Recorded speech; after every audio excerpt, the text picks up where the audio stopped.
I'm Antoine Bertout. I'm one of the directors at Famoco, and Famoco is a French-based company, and we supply such terminals that are dedicated terminal, as you can see, different form factors, to humanitarians in the context of cash-based distribution, identity verification, and supply chain, but in fact in many other cases.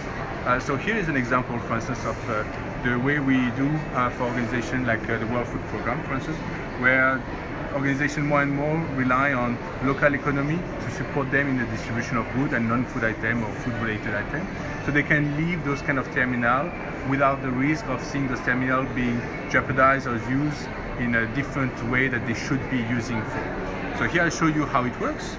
So it's Android based, but it's not a Google version of the Android, it's famoco Android, so that the data as well as the metadata generated by those terminals don't get shared to third party like Google and others. So you have, when using those terminals, full sovereignty over the data generated, being data of transaction or metadata by the terminal. So just to show you here, because it's a strong verification and authentication using biometry. So you come to me as a beneficiary, you have like an assistance card, which is an RFID card. And from that moment onwards, because I don't know you as a merchant, you'll come to me and I'll ask you to present your card. So while reading the card, I will need to do an authentication of you are the card holder. So it's a strong authentication. So I'll present, I can show you even with another finger. It will tell you that this is not the right person. But here, because it's for this finger, I'll show you again. And that's it. And that, from that moment, you see that I'm entitled for a voucher, cash as a commodity.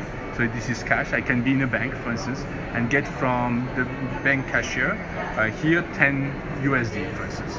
And while I will agree together with the bank on how much I want, and if I want in a $1, $2, whatever bill, then once it's finished, I'll rewrite the information onto the card so that you avoid also the double spending, because here we have just transacted offline.